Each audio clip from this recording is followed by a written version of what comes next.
Hi guys! So today I'm going to be talking about some simple eco swaps for mom and baby. These are very basic, so there's definitely more stuff you can do to live a more environmentally friendly life as a parent, but I'm just going to be kind of covering the basics in this video. So the first thing obviously is to shop secondhand. And that kind of covers everything. For literally everything that you can, shop secondhand. The one thing that I would maybe not buy secondhand would be a car seat, because you really need to make sure that your car seat is, first of all, up to date, and second of all, hasn't been in any accidents.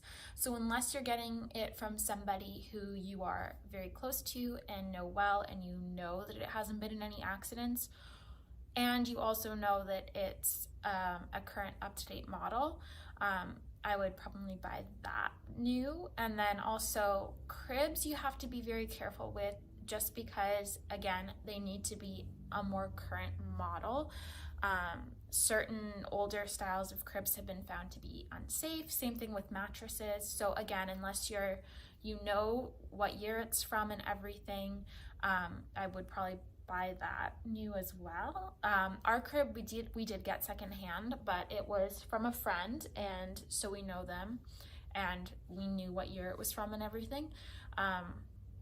But if you don't know those things, don't buy it. Make sure you know what the year is, and also if it's a mattress, you probably want to know where it's coming from, just to make sure that it doesn't have like bed bugs or anything like that.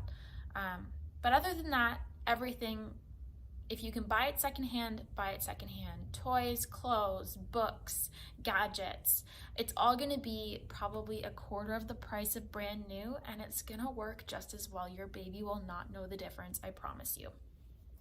So the first eco swap that I would suggest is to invest in some cloth pads if you haven't already, because postpartum you can't use tampons and you can't use menstrual cups, just because you are healing inside internally. So you want to use pads. Reusable pads are great. I love them. They're super soft, washable, reusable, obviously. And these are from a company that's local to me in Kitchener. It's called Rhymes with Orange. I love them because their prints are so cute. This one says, "What the actual fuck?" They have a line that has adult words in it. And this one has watermelons. They're super cute. I find them really easy to wash. You literally just rinse them out right after you're done using them, and then throw them in with your next load of laundry. So it's very simple. And if you're cloth diapering, it's even simpler, because you can throw it in with the main wash of your diapers. So the next very obvious swap is to use cloth diapers. There are a ton of different types of cloth diapers. It doesn't really matter which ones you get. It is better to go with natural fibers, so pre-folds that are cotton or hemp. Wool covers are probably the best choice in terms of completely avoiding plastic, but this is just a normal old stuffed pocket diaper here. Doesn't really matter what brand. You can buy cloth diapers secondhand. A good amount of my stash is secondhand.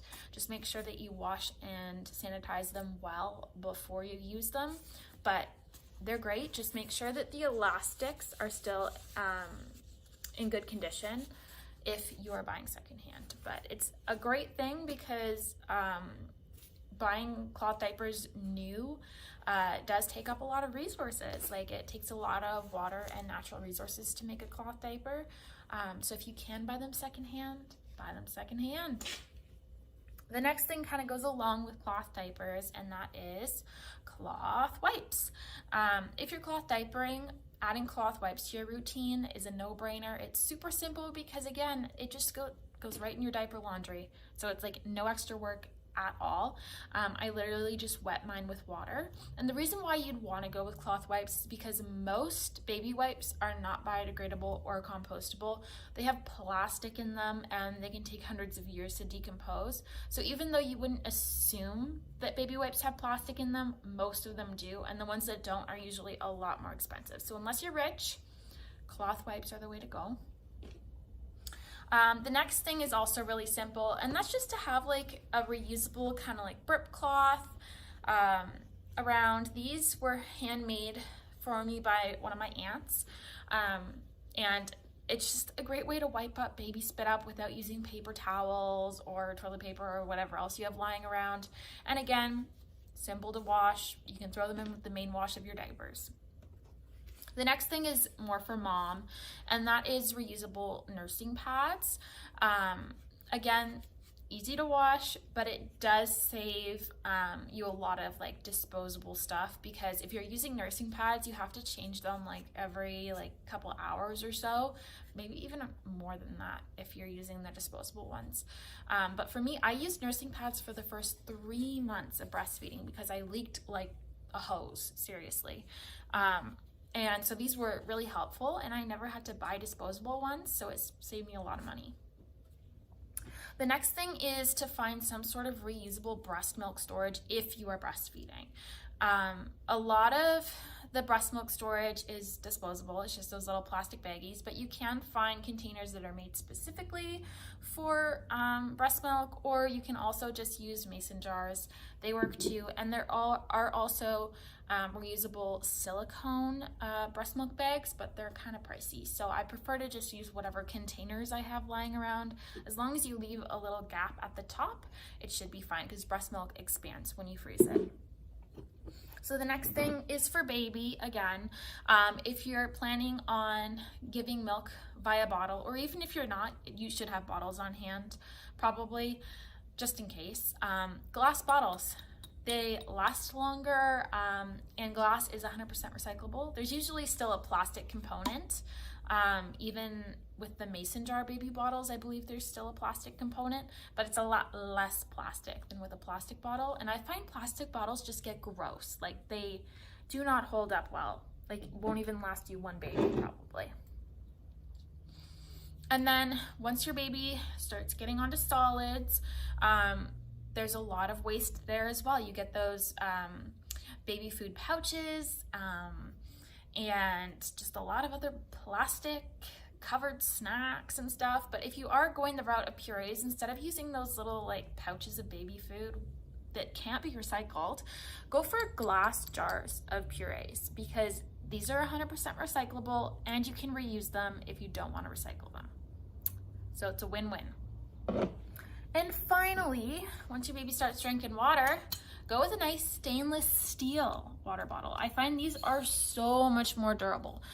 They do get dented, but they don't break, and they'll last for a really long time. Much better than plastic, and my son loves this one. It's Clean Canteen. When it comes to toys, there's 2 things that you should consider.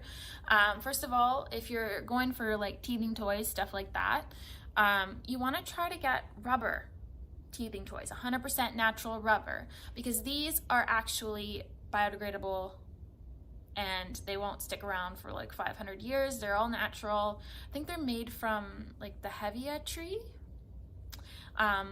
This one's just a little fish. But yeah, if you're buying toys new, rubber is a great material, and also obviously wood. These are some little wood stacking stones. Because again, wood is a renewable resource and it's not bad for the environment. It will biodegrade and compost if you're ever done with it. And it's also much more durable than plastic. So yeah, wood and rubber if you're buying toys new. If you're buying them used, go ahead, go crazy with the plastic. But if you're buying them new, you really want to stick with materials that are gonna A, last you a long time, and B, once you're done with them, or if they break or whatever, they won't be harming the environment. There won't be any toxins going into the environment from them, and they will break down and return to the earth, unlike plastic. So yeah, that's about it, I think, for today. Of course, there are a lot of different things that you can do, and what you're able to do as a family is going to be different than what someone else is able to do as a family.